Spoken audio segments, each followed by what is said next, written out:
Salut la communauté Upendo, on se retrouve ce dimanche pour le dernier récap actu. C'est parti.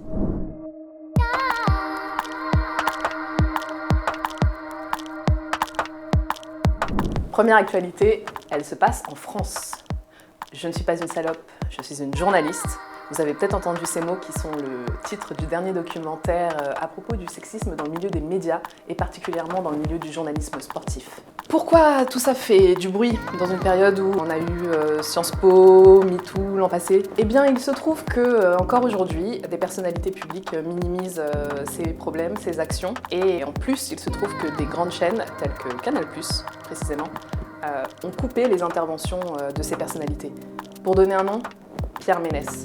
Il aurait soulevé une jupe d'une journaliste, il aurait forcé une autre journaliste à l'embrasser, et il se trouve qu'il n'aurait pas tout de suite compris que ça posait problème. Il aurait tenu des propos fâcheux, mais en plus, ces propos-là auraient été coupés par Canal+.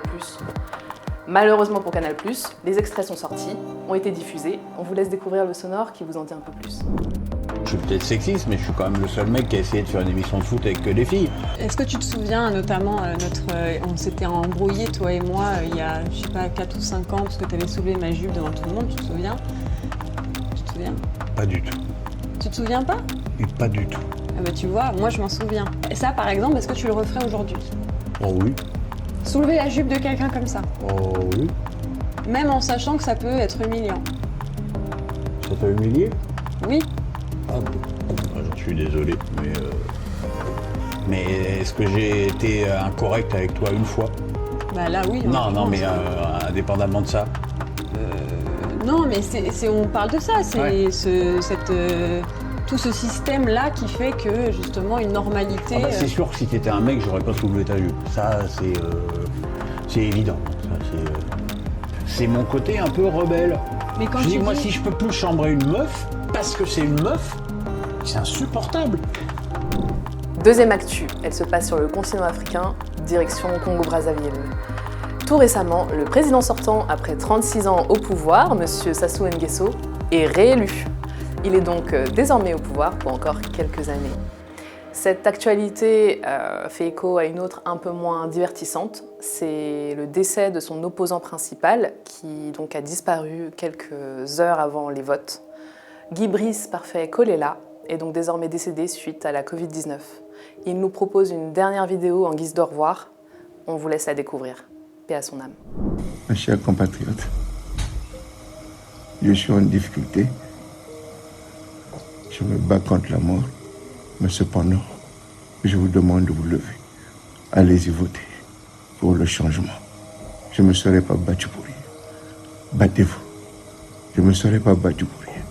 Levez-vous comme un seul homme. Faites-moi plaisir. Je me bats sur le lit de mort.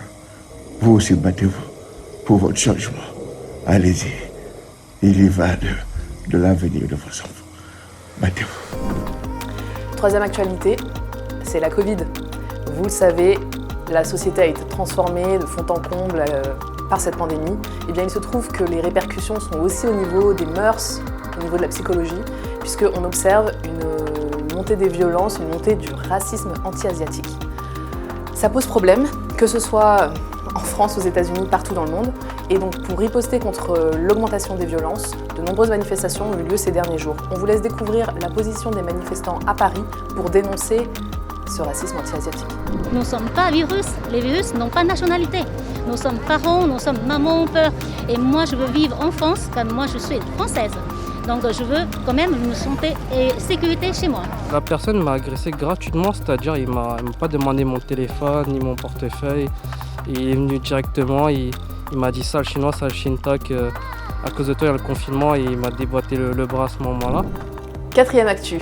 On est côté toujours États-Unis, on est toujours sur le plan des revendications, des manifestations. Les salariés d'Amazon en ont marre. Ok, c'est super, la pandémie leur a peut-être permis de faire un peu plus de valeur, de créer plus de valeur, mais ils sont fatigués et ils réclament des syndicats.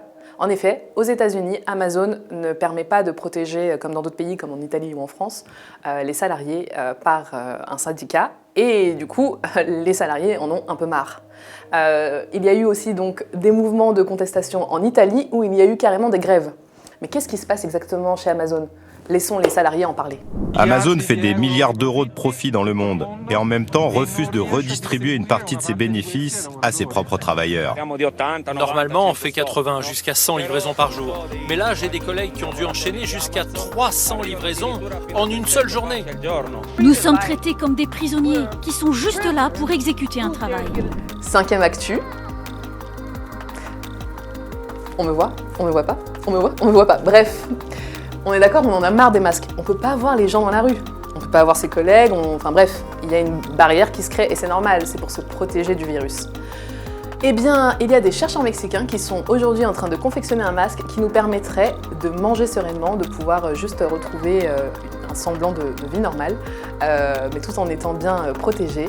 Ce serait le masque donc qui couvrirait juste le nez. On vous laisse découvrir cette invention un peu curieuse.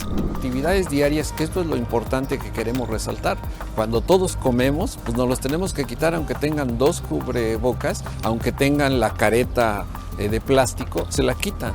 Y es por eso que nosotros en estas actividades de la vida diaria es cuando estamos invitándolos para que utilicen y se protejan con un cubre-nariz. C'était donc le récap actu. J'espère que ces 5 actualités vous ont plu. N'hésitez pas à commenter, liker, partager et surtout à vous abonner à nos réseaux. On se retrouve donc peut-être la semaine prochaine pour un nouveau numéro.